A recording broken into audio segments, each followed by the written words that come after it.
উপস্থিত আজকের সাপ্তাহিক জলসার সম্মানিত সভাপতি সাহেব ও অত্র মাদ্রাসার আচার্য গামগণ ও আজিজ তালাবা, আল্লাহ পাকের লাখ কোটি শুকরিয়া যারা আল্লাহ রাব্বুল আলামিন আমাদেরকে বিগত সপ্তাহের ন্যায় আজকে সাপ্তাহিক সেমিনারে অংশগ্রহণ করার মতো তৌফিক দান করেছেন। সকলেই বলি আলহামদুলিল্লাহ। দীর্ঘক্ষণ থেকে সাপ্তাহিক জলসা সেমিনার চলতেছিল,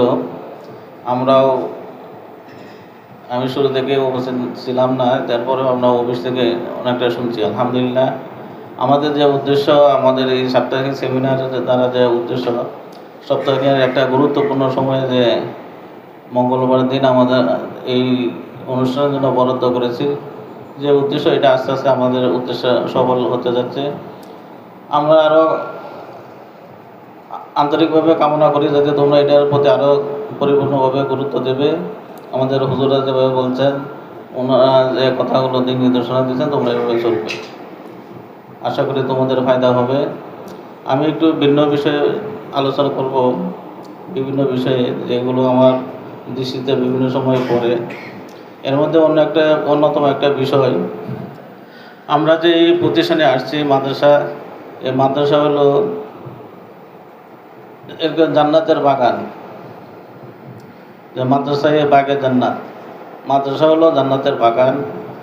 এই বাগানের তোমরা হইলাম এই মৌমাছি। এই বাগান যদি না থাকে, মৌমাছি মধু কিভাবে আহরণ করবে? এই বুঝতেছো তোমরা? মাদ্রাসা হইল জান্নাতের বাগান।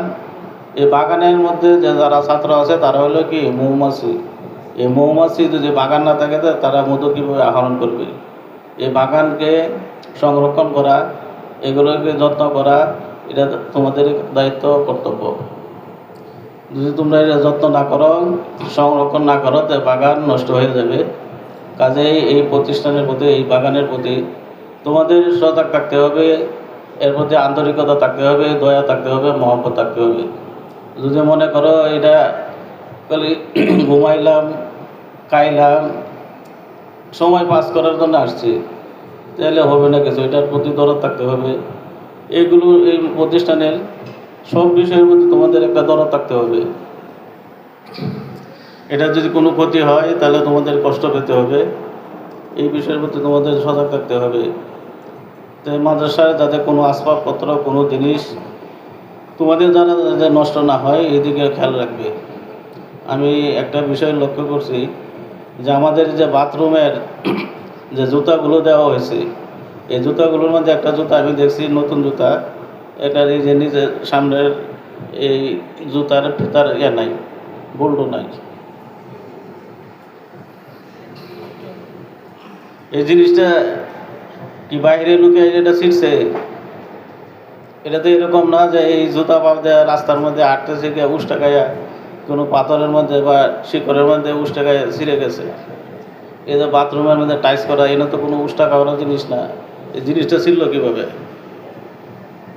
নিশ্চয়ই তোমাদের মধ্যে থেকে কেউ এটা ছিঁড়ছে। এটা এই প্রতিষ্ঠানের সাথে তোমার গাদ্দারি করা হয়েছে, শত্রুতা করা হয়েছে। যারা এই সমস্ত মন মানসিকতা আছে, এই প্রতিষ্ঠানের সাথে এরকম করবে, এর প্রতি কোনো দয়া মায়া থাকবে না, সেই ইলমেদিন হাসিল করা সম্ভব হবে না আসলে। কাজেই তোমরা এই প্রতিষ্ঠানে যাতে কোনো ক্ষতি হয় এরকম কোনো কাজ করবে না।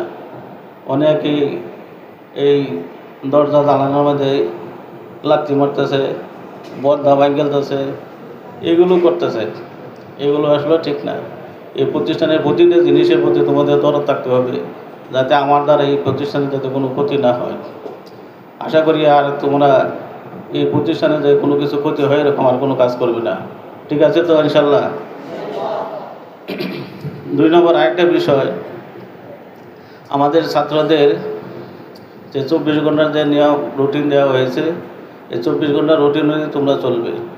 24 ঘন্টার রুটিনের মধ্যে আমাদের ছাত্রদের প্রয়োজনীয় কেনাকাটার জন্য বিকালে সময় দেওয়া আছে। বিকালে আসরের পর থেকে সন্ধ্যা পর্যন্ত যেতে পারবে যদি দরকার পড়ে। আর যদি দরকার না পড়ে, তোমাদের যথেষ্ট ঘাটতি আছে। কিতাবখানা, হেফজখানা ছাত্রদের যথেষ্ট ঘাটতি আছে সব বিষয়ে। হাতের লেখা লিখতে পারে না, কোনো একটা বিষয় সুন্দর করে উপস্থাপন করতে পারতেছে না, এগুলো পড়া দরকার। যেই জন্য আমরা পড়ার জন্য আসছি। আসরের পরে পড়লে ক্ষতি হইতো না। তুমি আসরের পরে 1 ঘন্টা পড়ো, এরপরে 10 মিনিট 20 মিনিট হাঁটলে সমস্যা নাই। এই প্রতিদিনই রুটিন মাফিক বৃষ্টি নাই, ঝড় নাই, এই গাদলা নাই, তুফানের মধ্যে গিয়ে হাঁটতে হবে, এটা কোনো জরুরি না। জরুরি তোমার এখানে আসছো পড়ার জন্য, তোমার ভবিষ্যৎ করার জন্য, এটাই হচ্ছে তোমার সবচেয়ে বড় কাজ। কাজে আসরের পরে যদি জরুরি প্রয়োজন পড়ে তোমরা বাইরে যাবে, আর যদি প্রয়োজন না পড়ে তোমরা এটা মাদ্রাসায় থাকবে, অবস্থান করবে। কেনাকাটার যা আছে তোমরা আসরের পরে করবে। আর নাস্তা তোমাদের যেটা আছে নাস্তা খাও।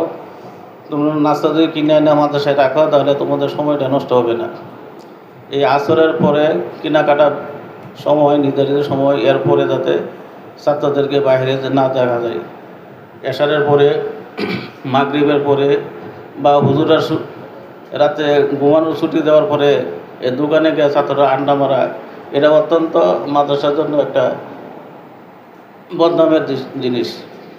এরপরে যে লজিং পাইতে খাওয়া দাওয়া করে আসা, এই দোকানে গিয়ে আড্ডা মারা, এটা খুবই দৃষ্টিকটু, মানুষের এগুলো খারাপ বলে। আমি গতকালকে দেখছি 11টার সময় ছাত্ররা গিয়ে দোকানে গিয়ে করতেছে। হুজুরা ছুটি দিছে, ঘুমাইব, না ঘুমাইয়া গিয়ে দোকানে করে, এরপরে এই বিছনা করে আলাপের একটা বিরাট মজমা জমাইছে। পরে শেষ সাথে ডাকার সময় আর উঠে না, শুয়ে থাকে। এগুলো তোমরা পরিহার করবে। যে নির্দিষ্ট যে সময় আছে এই সময়ের ভিতরে তোমরা কেনাকাটা করবে। এরপরে অন্য সময় যাতে দোকানে কেউ না দেখা যায়। আর লজিং থেকে আসার সময় এই দোকানে যাতে কেউ আড্ডা যাতে না দেওয়া, আর যাতে এরকম কাউকে না পাওয়া যায়। যে কথাগুলো বলছি আল্লাহ তাআলা আমাদেরকে তৌফিক দান করুক আমল করার মতো। আসসালামু আলাইকুম।